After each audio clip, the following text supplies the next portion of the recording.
background is quantum mechanics. So when I came here, so I joined a lab which I really felt like doing because there is a rotation policy. So when you join some institution in the US, so you have to. It's mandatory that you have to rotate in three labs, three or two or four labs, 1 month or 2 months each, and in the entire quarter or semester, you kind of circulate and get experiences from different labs, and then you make up your mind which lab are you going to work.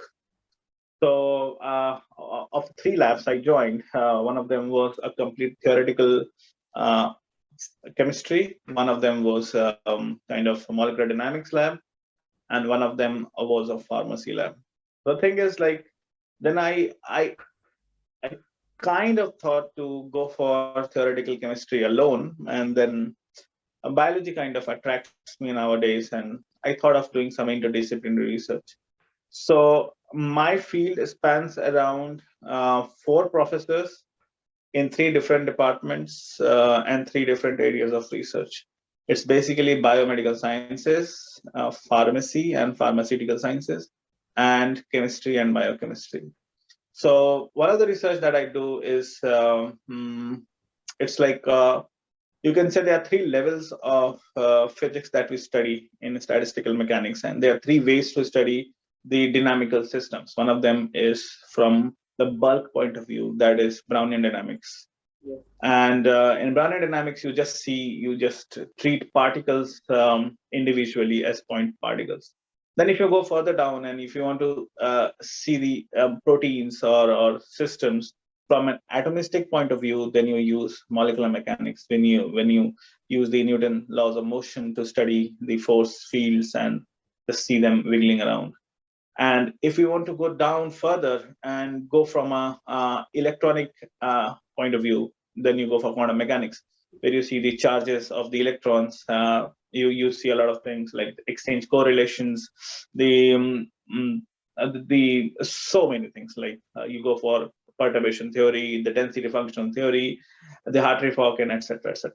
So in that lab, I'm trying to combine all these methods together on a multidimensional scale so that I could bridge all these levels of theory onto one to study the protein ligand interactions. So basically, it's a drug comes and binds to the site where it just binds, does it work, and then unbinds. So I studied that kinetics of drug binding and unbinding from the perspective of these three levels of theory. I won't be using one level of theory, just I won't be using molecular dynamics alone.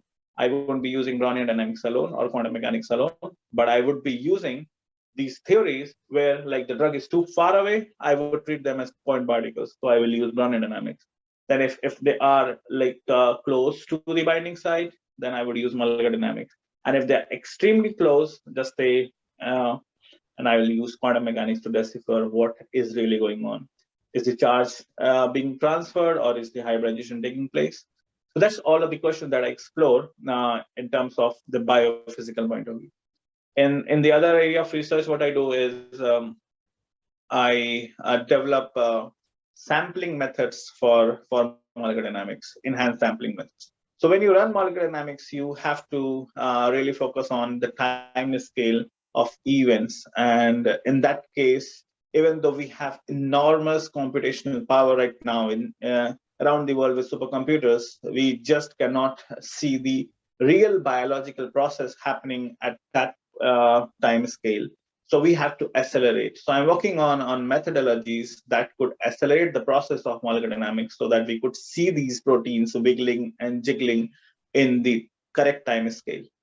And one of my other areas of research is the pharmaceutical drug discovery research, where I try to classify using machine learning and deep learning whether these drugs belong to a certain section of transporters and are they being transported by liver or kidney. So it's basically a kind of a machine learning classification where I work on these things. So it's kind of pretty interdisciplinary as well, and it's kind of a respite that yes, being science is right now at the verge where there are lots and lots of collaborators, and it that's the entire point of doing science. You are not doing it for yourself; you are doing it for the community. And If you're more interdisciplinary, you're more open to asking more questions in different domains. So being a physical chemist, you can say, being a quantum chemist from where I started, now I know how do proteins really work with the drugs. Now I know how can we give a statistical mechanical picture of the proteins in terms of equations. And these things I would have never cared if I would just have gotten into theory and equations and not seen the real picture of the biological world. So that gives you the interpretation of the real science that you are doing. That it's not about publishing papers; they are just the outcome of what you work on. It's not about even getting citations. It's about asking the right questions and working in the right direction. For example, as you might have seen, there was a very highly accelerated drug discovery in case of the COVID vaccine. And we were lucky enough that our lab was one of the first to give a grand picture of the coronavirus vaccine, coronavirus thing. So if you Google it and you would just write the coronavirus, you would get one picture. And I'm fairly certain that that picture belongs to that has been really developed in our lab. The thing is, there's no such thing called being theoretical or being experimental.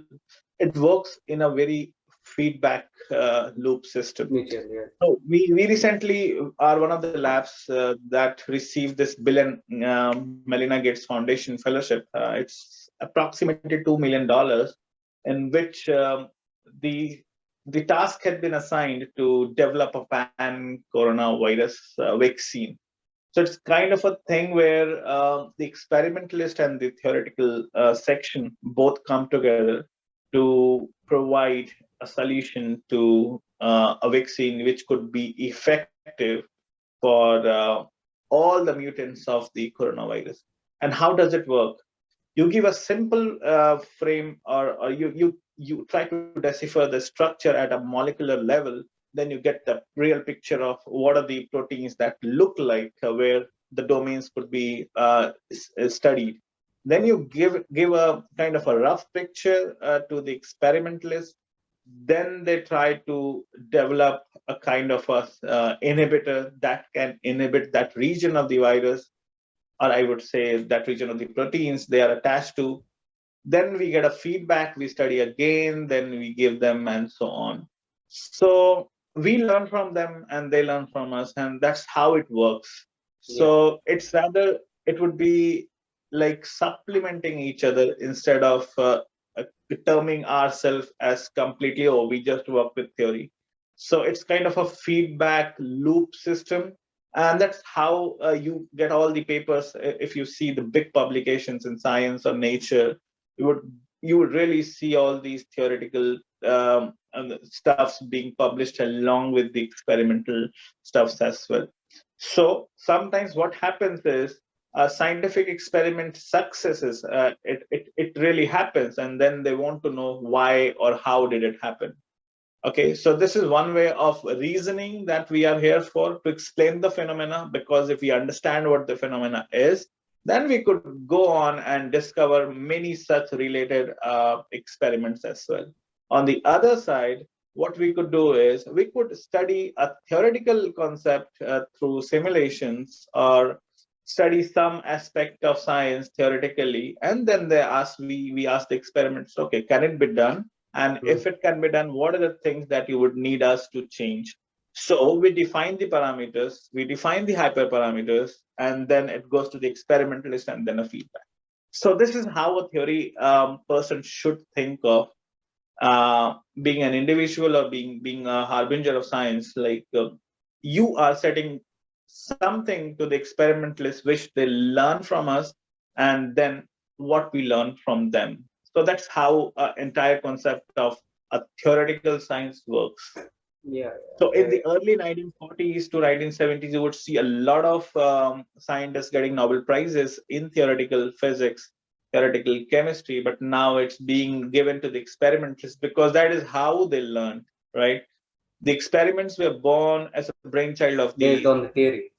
Exactly, and now we are seeing the results that has been reaped off for the so many decades of hard work from theory. So that's how it should be seen in a complete sense. Yeah.